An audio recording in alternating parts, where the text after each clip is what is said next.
Hello students of class 12. We have already started with the revision of the poem Asleep in the Valley, and we have done the octave portion of it. That is the first 8 lines, and in the first 8 lines we have seen the nature, okay, a slow stream flowing down the mountains, and when the sunlight is falling on it, it gives a silvery appearance. When sunlight is falling on the water, it gives it a silvery appearance, which the poet calls as long strands of silver. And then we find that the place is fully bathed in sunlight. And after this means in the first 4 lines, the poet introduces us to the nature. In the next 4 lines, we now see a soldier lying in the undergrowth. What surprises the poet is that though the soldier is lying in the warm sunlight, but still his face is pale, and his head is resting on the ferns, and the rest of the body in the undergrowth. Now let us read through the next 6 lines of the poem, that is the sestate. His feet among the flowers. So where the feet is there means his feet is resting on the flowers. He sleeps. His smile like an infant's, gentle without guile. Okay, without guile means without any sort of trickery. Okay, so when the poet looks at this soldier closely, he finds that the soldier's beforehand we have already read that his head is lying on the ferns, the rest of the body on the undergrowth in the bushes, and the feet on the flowers. Now this feet among the flowers is also very significant. Why we'll come to it.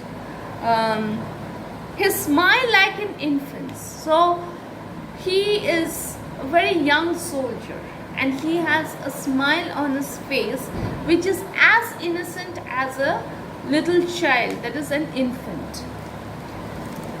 Gentle without guile. So there is no trickery in it, just as a child is innocent.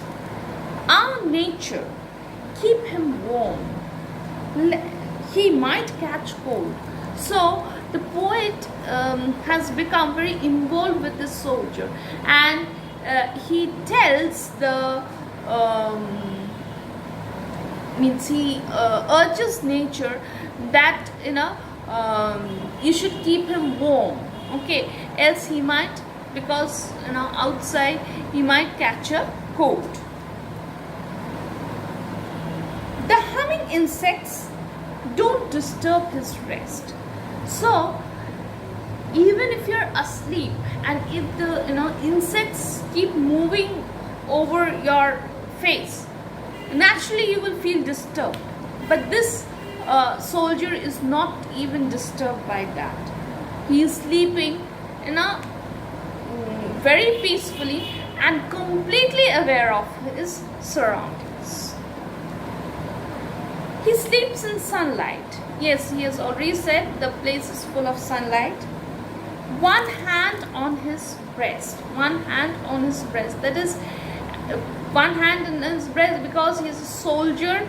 It's like he has done his duty, and he is very happy to have served his nation, and also he is remembering his country in that way.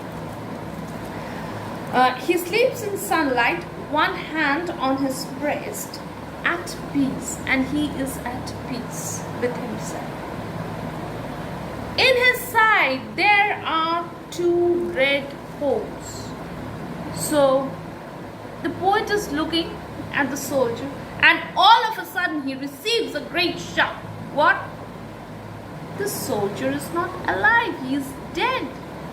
And this asleep in the valley, okay, this asleep is a symbol of death here.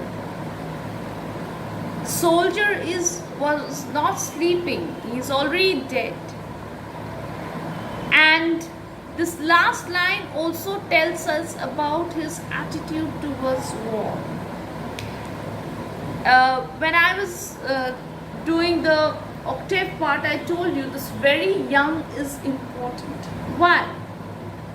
Because a very young soldier at an age where he could have comfortably,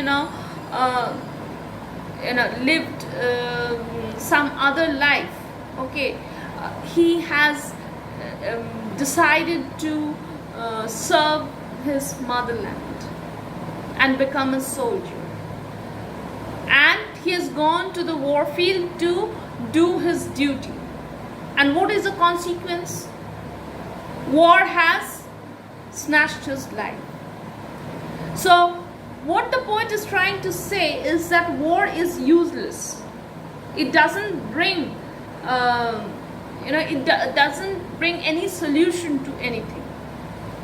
What happens is, young soldiers, like the one in this poem, such people, they sacrifice their lives in the name of war. That is what is the result. So he is, he waits till means he has not given us, what he is trying to tell us, but only at the end of the poem he reveals the truth of it. So that was for the poem itself. Now I have already given you a lot of 1 mark questions. Of course there can be more than what I have given you, but I have tried to give you from here the title, justification of the title, then the contrasting images.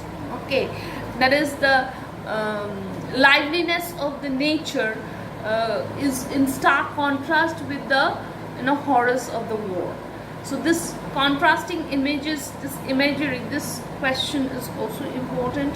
Then any line can be taken up and you can be asked about that, and you are like about the soldier, or you can be given to describe the valley.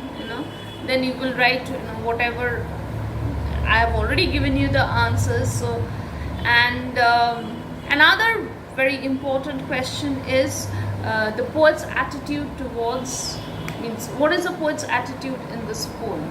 That is, it is an anti-war poem. Okay, anti-war poem. And how the poet talks of the futility of war.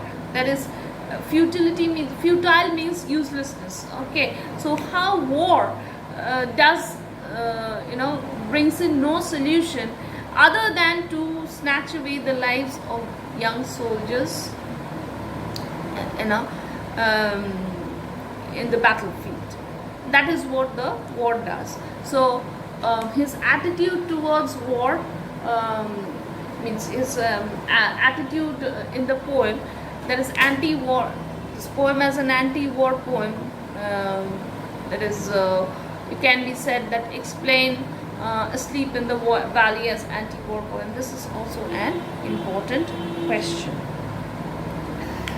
So I have discussed and given you before itself all the questions, the summary, everything. Once again I revised the poem. Hopefully you have understood everything.